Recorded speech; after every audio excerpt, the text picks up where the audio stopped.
Hello friends, you are once again welcome to this series of educational video presented by Shikhar ICS और मैं हूं आपका friend Sunil Singh. और आप देख सकते हैं कि पिछले कुछ दिनों से पूरा विश्व जो है वो कोरोना महामारी का संकट झेल रहा है, जिसके कारण जो है बड़ी संख्या में लोगों की मृत्यु हो रही है, बड़ी संख्या में लोग बीमार हो रहे हैं और कहा तो ये भी जा रहा है कि पूरी मानवता, पूरी मानव जाति का अस्तित्व ही संकट में है। लेकिन इस संकट का एक दूसरा पक्ष भी है। There is another side of the coin also. वो दूसरा पक्ष भी है इसका, और वो है ये कि इसके कारण एक बड़ा आर्थिक संकट जो है वो बाढ़ जो रहा है, वो मुँह ताक रहा है। ये संकट समाप्त होते होते या उसके पहले ही या अभी से ही विश्व जो है एक बड़े आर्थिक संकट का सामना करने वाला है। विशेष तौर पे हम बात करें भारत की, तो आज हमारी चर्चा का विषय जो है वो यही आर्थिक संकट है, which could be considered as an after effect of. बात कर रहे हैं कोरोना के आर्थिक प्रभाव और या इसके इकोनॉमिक इम्पैक्ट्स की। तो हम देखेंगे इसमें कि कोरोना के कारण कौन कौन से प्रभाव पड़ रहे हैं, कौन कौन से इम्पैक्ट्स हैं, और फिर हम देखेंगे कि उसके क्या पॉसिबल उपाय हो सकते हैं, what could be the possible measures. दोनों चीज़ें देखेंगे, मेजर्स भी देखेंगे और प्रभाव भी देखेंगे, इम्पैक्ट्स भी देखेंगे। तो पहले हम देखते हैं कि अर्थव्यवस्था को, हम यहाँ भारत की ही बात कर रहे हैं, विशेष तौर पर चिंता हमारी भारत पर ही केंद्रित है। तो भारत पर जो प्रभाव पड़ने वाला है वो पहला प्रभाव तो औद्योगिक क्षेत्र में पड़ने वाला है, इंडस्ट्रियल सेक्टर में, कि इंडस्ट्रीज जो है वो एक बड़ा, क्योंकि लॉकडाउन चल रहा है। आप देखिए पिछले एक सवा महीने से उद्योग बंद है, लगभग सभी उद्योग बंद है ऑलमोस्ट, और उसके कारण उत्पादन नहीं हो रहा है। लेकिन खर्च तो वही है, इस्टेब्लिशमेंट के जो खर्चे हैं वो तो वही हैं। अधिकांश लोगों को सैलरी देने के लिए भी कहा गया, तो सैलरीज भी जाएगी, तो खर्चे वही हैं और आपकी जो है आमदनी बिल्कुल भी नहीं है। आप देखिए कि औद्योगिक उत्पादन जो है उसके गिरने के कारण देश में जो समृद्धि दर है, जो ग्रोथ रेट है, समृद्धि दर जो है, ग्रोथ रेट, ये भी कम होने वाली है। पहले से ही कम हो रही थी, बहुत परेशान थे हम कि 7% से 6.5%, 6.5% से लगभग 6% तक आ गई थी ग्रोथ रेट देश की। लेकिन अब तो IMF ने, इंटरनेशनल मॉनिटरी फंड ने ये कहा है कि अब जो ग्रोथ रेट होगी वो लगभग 1.5% होगी। सोचिए 1.5% ग्रोथ रेट जो है वो कैसे सर्वाइव करेगा आदमी उसमें। आप देखिए इंडस्ट्रियल प्रोडक्शन की स्थिति क्या हो जाएगी। सभी बड़े उद्योगों को, आप तेल क्षेत्र देखिए, आज तेल की कीमत कुछ जगह नेगेटिव में पहुंच गई है। कह रहे हैं कि मिट्टी के मोल जो है तेल मिल रहा है, तेल की कीमत बहुत नीचे चली गई है। तो ये सब चीज़ों के कारण ग्रोथ रेट नीचे जाएगी, सब आर्थिक समृद्धि दर जो है वो नीचे होगी, क्योंकि प्रोडक्शन बढ़ेगा नहीं, व्यापार नहीं बढ़ेगा, इंटरनेशनल जो इकोनॉमिक एक्टिविटीज है वो रुक जाएगी। वर्ल्ड बैंक का ऐसा कहना है कि पूरी दुनिया को कोरोना के कारण $9 ट्रिलियन का लॉस फेस करना पड़ेगा, $9 ट्रिलियन का।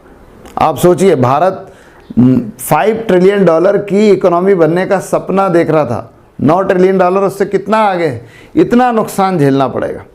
तो एक तो औद्योगिक उत्पादन प्रभावित होगा, दूसरा समृद्धि दर जो है वो कम होगी, ग्रोथ रेट कम होगी। फिर इसके अलावा आप देखिए कि बेरोजगारी बढ़ेगी, बेरोजगारी, अनएम्प्लॉयमेंट,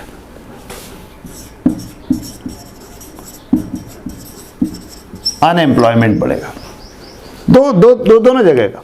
आप देखिए उद्योग बंद होंगे, उद्योग बंद रहेंगे तो एक तो उद्योग में जितने लोग काम कर रहे थे वो बंद रहेंगे। फिर उद्योगों में ऐसा थोड़ी होता है कि जैसे मान लीजिए एक ऑटोमोबाइल इंडस्ट्री है तो वो अकेली नहीं बंद हुई है, उसकी जो सब्सिडरी, जब उसमें डिमांड ही नहीं है तो उसको सप्लाई, जैसे सपोज कीजिए बाइक की इन फैक्ट्री है। बाइक की फैक्ट्री में बाइक वाले अपना असेंबलिंग का काम करते होंगे, थोड़ा बहुत कुछ बनाते होंगे, लेकिन जो बाइक में लगने वाले बल्ब है वो कहीं और से मंगाते होंगे, टायर कहीं और से मंगाते होंगे, इलेक्ट्रिक उपकरण कहीं और से मंगाते होंगे। तो वो जो वेंडर्स है, वो जो सब्सिडरी इंडस्ट्रीज़ है, वो भी बंद हो गई, वो बंद हो गई है। फिर ट्रांसपोर्टेशन भी बंद हो जाएगा, ट्रांसपोर्टेशन बंद हो जाएगा तो दूसरी सर्विस सेक्टर भी बंद हो गए। तो इस तरह से ऑर्गेनाइज सेक्टर में उद्योग बंद होने के कारण लोग बेरोजगार हो जाएंगे। और कुछ समय तक, मान लीजिए 1-1.5 महीने 2 महीने जो है सैलरी दे भी देंगे कुछ, तो बाद में जो है लोगों को धीरे धीरे हटाया जाएगा, छटनी की जाएगी। आप देखिए एयर इंडिया ने जो है अपने कुछ रिटायर्ड पायलट्स को रखा था, उनको वापस कर दिया। तो ऑर्गेनाइज सेक्टर में बंद होगा, और केवल ऑर्गेनाइज में क्यों, अनऑर्गेनाइज सेक्टर में भी बंद होगा। अभी जैसे लॉकडाउन चल रहा है, तो लॉकडाउन के कारण जो ठेले पर जो सामान बेचते थे, रेहड़ियों पर जो सामान बेचते थे, छोटे छोटे हाट बाजार में जो अपना सामान ले जाके बेचते थे, कॉलोनियों में, गांव में फेरी लगा के जो लोग बेचते थे, वो लोग सब बेरोजगार है। तो बेरोजगारी का दोनों जगह दिखाई देगा, संगठित क्षेत्र में भी, ऑर्गेनाइज सेक्टर में भी, और असंगठित क्षेत्र में भी बेरोजगारी जो है वो बढ़ेगी, अनएम्प्लॉयमेंट बढ़ेगा। अब आप देखिए अनएम्प्लॉयमेंट बढ़ेगा तो एक बड़ी मज़ेदार तो नहीं कहूँगा मैं इसे, बड़ी जो है रोचक सी चीज़ डेवलप होगी। एक तो गरीबी बढ़ेगी,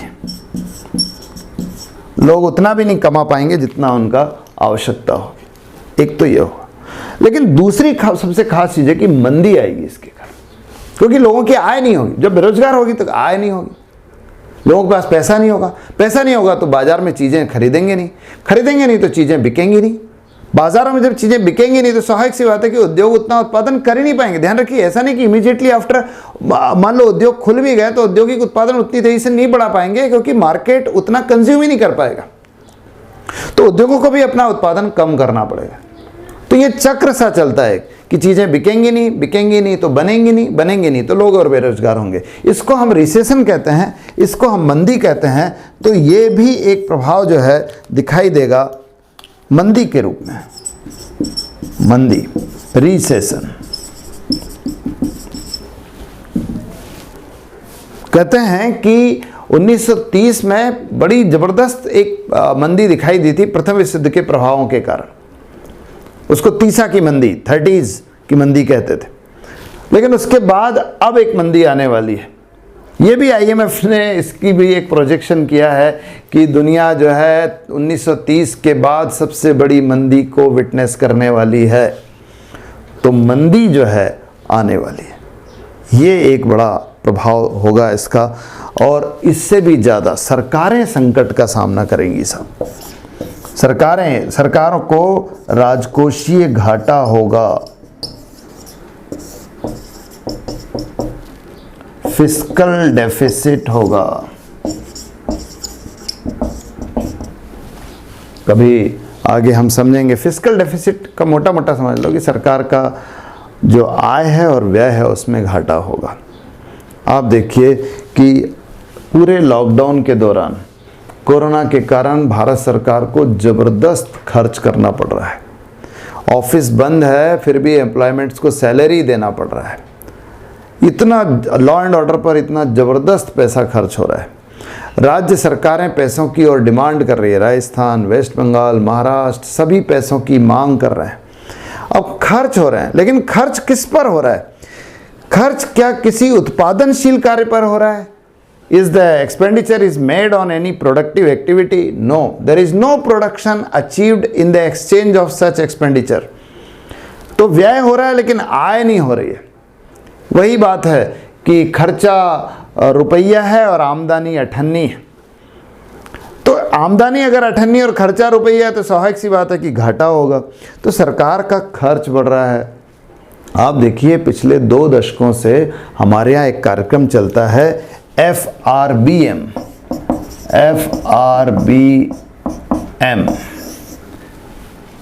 fiscal responsibility and budgetary management. Budget में छोटे सुधार कर करके सरकार ने फिस्कल डेफिसिट को कम किया था, क्योंकि लक्ष्य था ये कि 3% तक होना चाहिए। उसको 3.7 तक सरकार लेके आ गई थी। लेकिन वो सारा किया कराया जो है यहाँ गुड़ गोबर हो जाएगा, क्योंकि एक बार फिर फिस्कल डेफिसिट जो है वो बढ़ने वाला है। सरकार का राजस्व कम होगा। अभी तो सरकार को टैक्सेस में छूट देनी पड़ेगी उद्योगों को। तो आय कम होगी और व्यय बदस्तूर चलता रहेगा, बढ़ता रहेगा। तो इसके कारण सरकार का राजकोषीय घाटा जो है वो बढ़ता जाएगा। तो बड़ी जो है नकारात्मक सा परिदृश्य है, पूरा का पूरा नेगेटिव सिनारियो है, बड़े बुरे हाल होने वाले हैं। लेकिन बुरे हाल जो है वो है तो क्या फिर हाथ पे हाथ धर के बैठ जाएंगे? नहीं साहब, कुछ तो करना होगा ना। हिम्मत मर्दा मददे खुदा, तो हिम्मत करके कुछ करना पड़ेगा। We will have to foresee the reforms which could be adopted during this period of crisis। इस क्राइसिस में कुछ ना कुछ तो हमको करना पड़ेगा ना। तो क्या कर सकते हैं, क्या उपाय है, वो देखते हैं।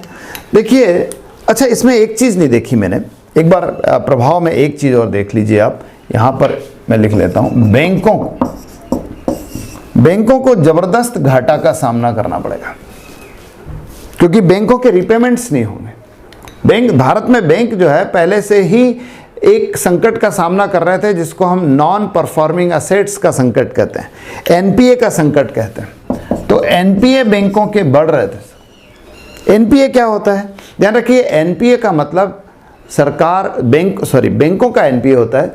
तो बैंकों के द्वारा दिए गए ऐसे ऋण जो एक निश्चित समय बाद ऋण और उनका ब्याज लौटाया नहीं गया है।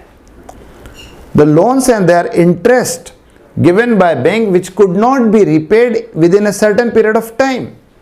Generally 90 days में जब कोई लोन नहीं लौटाया जाता है तो उसको हम एनपीए कहते हैं। हालांकि सरकार ने अभी वो लिमिट बढ़ा दी है। अभी आरबीआई ने एक नई गाइडलाइन जारी की जिसमें कहा कि एनपीए हम 90 दिन का नहीं मानेंगे और आगे बढ़ाएंगे फॉर दिस पर्टिकुलर पीरियड। लेकिन जो भी है, लोन तो नहीं लौटाए जाएंगे ना, क्योंकि लोगों की आय नहीं हो रही। भाई देखिए, जो होम लोन लिया है, व्हीकल लोन लिया है, पर्सनल लोन लिया है, वो नहीं लौटा पाएंगे, क्योंकि उनका काम ही नहीं चल रहा, उनकी आय नहीं हो रही, उनका दुकानदारी नहीं चल रही है, उनका धंधा नहीं चल रहा है। तो people are not earning and hence they are unable to make repayments. दूसरी तरफ उद्योग धंधे बंद है, तो उद्योग ने जो ऋण लिया वो भी नहीं लौटा पाएंगे। तो बैंकों का घाटा बढ़ने वाला, बैंकों के एनपीए बढ़ने वाला है। भारत में देखिए एनपीए की बड़ी समस्या थी। पूरे के पूरे जितने भी गवर्नमेंट बैंक्स थे, जितने भी पब्लिक सेक्टर बैंक्स थे, they were facing a problem of NPA, they were facing a problem of mounting NPA. NPA बढ़ रहा था उनका, और उसी कारण आपने देखा होगा कि कई जो शासकीय बैंक है उनका मर्जेंस किया गया, उनको मर्ज किया गया, उनका विलय किया गया। तो वो संकट बैंक के सामने भी था। तो ये सारा संकट है। अब उपाय क्या है? उपाय जो है, पहली चीज तो यह है कि आपको मंदी को देखना पड़ेगा, और मंदी के लिए आपको मंदी को दूर करने के लिए साख का प्रसार करना पड़ेगा, एक्सपांशन ऑफ क्रेडिट करना पड़ेगा। एक्सपांशन ऑफ क्रेडिट का तात्पर्य क्या है? एक्सपांशन ऑफ क्रेडिट का तात्पर्य है कि आपको ऋण की उपलब्धता बढ़ानी होगी। आपको बाजार में ऋण की अवेलेबिलिटी को ईजियर करना पड़ेगा। ईज डाउन बोलते हैं अमेरिका में ऐसे, तो ईज डाउन करना पड़ेगा, ऋण की उपलब्धता को बढ़ाना होगा। और इसके लिए जो है आपको बहुत सारे उपाय हैं जो आरबीआई कर सकती है। आरबीआई इसके लिए जो ओपन मार्केट ऑपरेशंस अपना सकती है। आरबीआई इसके लिए repo rate, reverse repo rate कम कर सकती है। जैसे एक सप्ताह पहले जो है रिवर्स रेपो रेट में कमी भी की गई है, इसी उद्देश्य, क्योंकि ये रेट कम होंगे तो ऋण की उपलब्धता बढ़ेगी। तो सीआरआर है, कैश रिजर्व रेशो बोलते हैं जिसको, एसएलआर है, स्टैट्यूटरी लिक्विडिटी रेशो बोलते हैं। ये सारे रेट्स में जो है कमी करनी होगी आरबीआई को, ताकि ऋण की उपलब्धता बढ़ जाए। क्योंकि ऋण की उपलब्धता बढ़ेगी तो दो तरह के लाभ होंगे। एक तो ऋण की उपलब्धता बढ़ेगी तो उद्योगों के लिए पूंजी मिलना आसान हो जाएगा। नए उद्योगों के लिए पूंजी मिलना आसान होगा, नए उद्योग अपने पटरी पर आ सकते हैं। दूसरा, लोगों को ऋण मिलेगा। लोगों को ऋण मिलेगा तो लोगों की जो लिक्विडिटी है, लोगों के पास जो तरलता है, लोगों के पास पैसे की जो उपलब्धता है वो बढ़ेगी। और पैसे की उपलब्धता बढ़ेगी तो स्वाभाविक सी बात है कि it will increase the purchasing power of the people. और अगर परचेसिंग पावर बढ़ जाएगी तो मंदी दूर हो जाएगी, क्योंकि लोग सामान खरीदना शुरू कर देंगे। तो साख का प्रसार जो है बहुत ज़रूरी है, खासतौर पे मंदी का सामना करने के लिए। दूसरी चीज़ यह है कि बैंकों की हेल्प करनी पड़ेगी। बैंकों के लिए आपको बेल आउट पैकेज देना पड़ेगा। बहुत पहले 2007-8 में जब मंदी आई थी तो अमेरिका में कई बैंक जो है वो लगभग दिवालियापन की कगार पर पहुंच गए थे। उसमें से AIG भी था। AIG दुनिया के सबसे बड़े बैंकों में से एक। लेकिन अमेरिका ने अपने सभी बैंकों को बेल आउट पैकेज दिया, उनको सबको पैसा दिया। The same measure will have to be adopted in India also, कि हमें अपने बैंकों की सहायता करनी पड़ेगी, उनको पैसा देना पड़ेगा, ताकि बैंक जो है वो समृद्ध हो, बैंक आसानी से काम करे। देखिए, बैंक इकोनॉमी का आधार होते हैं, खासतौर पे इंडस्ट्रियलाइजेशन के लिए। तो इंडस्ट्रियलाइजेशन जो है वो उसका आधार है बैंक। तो बैंक मजबूत होना चाहिए, तो बैंकों को बेल आउट पैकेज दें, उनको पैसा दें, ताकि वो सरलता से लोगों को ऋण उपलब्ध करा सके, आसानी से लोगों को ऋण उपलब्ध कराएं, साख का प्रसार करें।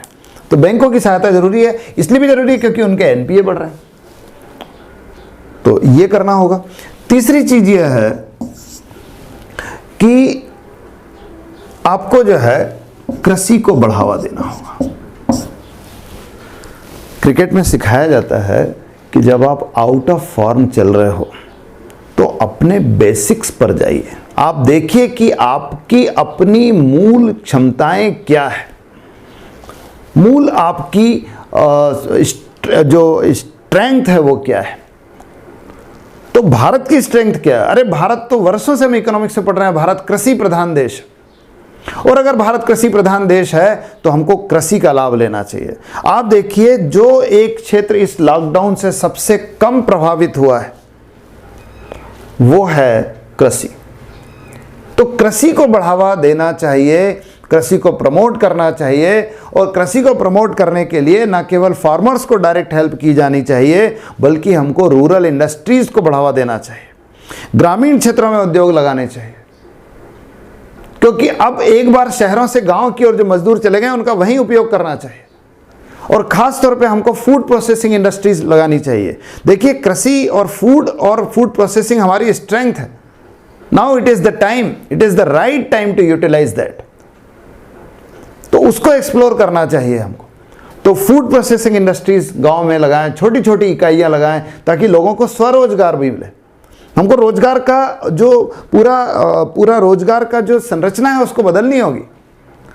तो गांव में हम जो है छोटे छोटे उद्योग लगाएं, फूड प्रोसेसिंग इंडस्ट्रीज लगाएं, रूरल इंडस्ट्रीज को बढ़ावा दें, और जो कृषि पर आधारित है ऐसे उद्योगों को बढ़ावा दें। ये हमको करना होगा।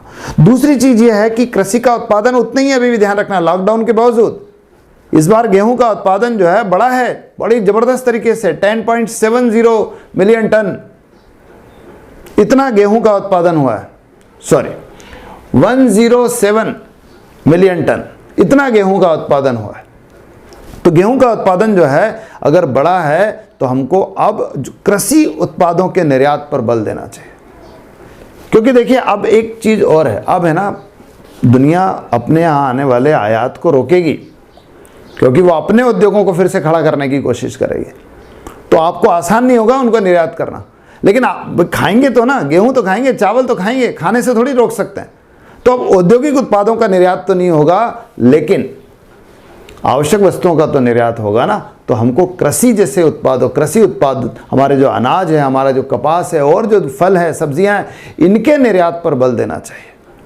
तो इसको हमको अब आधार बना लेना होगा, और हमको एक बार फिर उसी पुरानी परिभाषा पर जाना होगा कि भारत एक कृषि प्रधान देश है, ये अपनाना होगा। और भी चीज है, आप देखिए कि व्यापार कम होगा।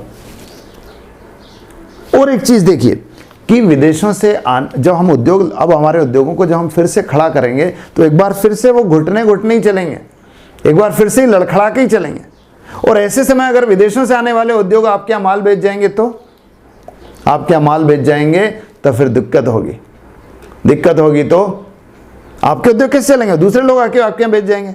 तो बेहतर है कि आप अपने उद्योगों के लिए अपनाएं प्रोटेक्टेड ट्रेड, संरक्षित व्यापार की नीति अपनाएं। संरक्षित व्यापार मतलब आप विदेशों से आने वाले आयात को रोकें, ताकि देश के उद्योगों को संरक्षण दिया जा सके। अगर विदेश से आके लोग माल बेच जाएंगे तो आपके उद्योगों का माल बिकेगा ही नहीं साहब, आपके उद्योग फिर से रीस्टैब्लिश नहीं हो पाएंगे। In order to re-establish our own industries, our domestic industries, we will have to check the import of foreign goods. तो foreign goods को हमको रोकना पड़ेगा, और वो रोका जा सकता है by mean of adopting this protected trade policy। तो ये हमको अपनानी चाहिए और ये अपना सकते हैं। अभी आप देखिए भारत में सबसे ज़्यादा जो आयात होता है वो चाइना से होता है, और चीन को अभी हम कोरोना के नाम पे रोक सकते हैं कि भैया चीन का माल आएगा तो कोरोना आ जाएगा। रस्म दुनिया भी है, मौका भी है, दस्तूर भी है, उठा लो फायदा। चीन जो है, चीन में कोरोना फैल रहा है, यही कह के हम कह देंगे हम जो है आयात नहीं कर रहा चीन से, तो चीन से होने वाले आयात को रोकें और देश के उद्योगों को बढ़ावा दें। ये प्रोटेक्टेड ट्रेड हम अपना सकते हैं। फिर सरकार के राजकोषीय घाटे का क्या करें? सरकार के राजकोषीय घाटे का उपाय यह है साहब कि सरकार के आय के स्रोत बढ़ाने होंगे। ध्यान रखना, टैक्स तो नहीं बढ़ेगा, टैक्स तो सरकार को छूट देनी पड़ेगी। अभी जैसे शुरू होगा, अभी तरह तरह के व्यापारिक संगठन होंगे, तरह तरह के दबाव समूह होंगे, वो सब दबाव डालेंगे सरकार पर, टैक्स में छूट दो, ये सब्सिडी दो, ये सब्सिडी दो, तो सरकार के व्यय बढ़ेंगे। ध्यान रखना, सब्सिडीज बढ़ेगी और आय कम होगी तो राजकोषीय घाटा तो बढ़ेगा ही। राजकोषीय घाटे को कैसे कम किया जा सकता है? राजकोषीय घाटे को कम करने के लिए वही उपाय अपनाने होंगे जो कुछ दिनों पहले यूरोपीय और पाश्चात्य अर्थव्यवस्था अपना रही थी, वेस्टर्न इकोनॉमीज अपना रही थी, और उस उपाय में से एक है बॉन्ड। सरकार को बॉन्ड जारी करने होंगे ताकि जिनके पास पैसा उपलब्ध है उनको कुछ ब्याज का लालच देकर उनसे पैसा इकट्ठा किया जा सके। जिनके पास बचत है उनको थोड़ा अच्छा ब्याज देकर पैसा इकट्ठा। बॉन्ड क्या है? बॉन्ड सरकार बेचेगी, जैसे किसान विकास पत्र है, इंदिरा विकास पत्र है, रीसर्जेंसी बॉन्ड है, ऐसे बहुत सारे रीसर्जेंट बॉन्ड है, ऐसे कई बॉन्ड है जो सरकार बेच सकती है लोगों को ये कह के कि आपका पैसा कुछ समय के लिए हम रखेंगे, 2 साल, 4 साल, 5 साल, और उस पर हम आपको ब्याज देंगे, अच्छा इंटरेस्ट देंगे। तो लोग ले लेंगे और लोगों के सरकार के पास पैसा आ जाएगा, सरकार उस पैसे का उपयोग कर सकती है। तो ये सरकार को करना चाहिए, बॉन्ड जारी करना चाहिए जिसे हिंदी में ऋण पत्र कहते हैं, और इसके द्वारा अतिरिक्त जो है स्रोत जुटाने चाहिए राजस्व के। तो सरकार के राजकोषीय घाटे का तो ये उपाय हो सकता है। एक और चीज, औद्योगिक अगर आपको विकास करना है, ये जो औद्योगिक गति धीमी हो गई थी, इसका क्या कर सकते हैं? इसका उपाय यह है साहब कि आपको जो है विदेशी निवेश बढ़ाना चाहिए, आपको फॉरेन इन्वेस्टमेंट बढ़ाना चाहिए, चाहे फिर वो एफडीआई के रूप में हो, चाहे फिर वो एफपीआई के रूप में हो। Foreign direct investment, foreign portfolio investment, इसको बढ़ावा देना चाहिए, इसको बढ़ाना चाहिए। और इसको बढ़ावा देने के लिए मैं फिर कह रहा हूं कि एक बार फिर वही रस्म दुनिया भी है, मौका भी है और दस्तूर भी है, क्योंकि चीन की तरफ लोगों का इंटरेस्ट अब कम होगा।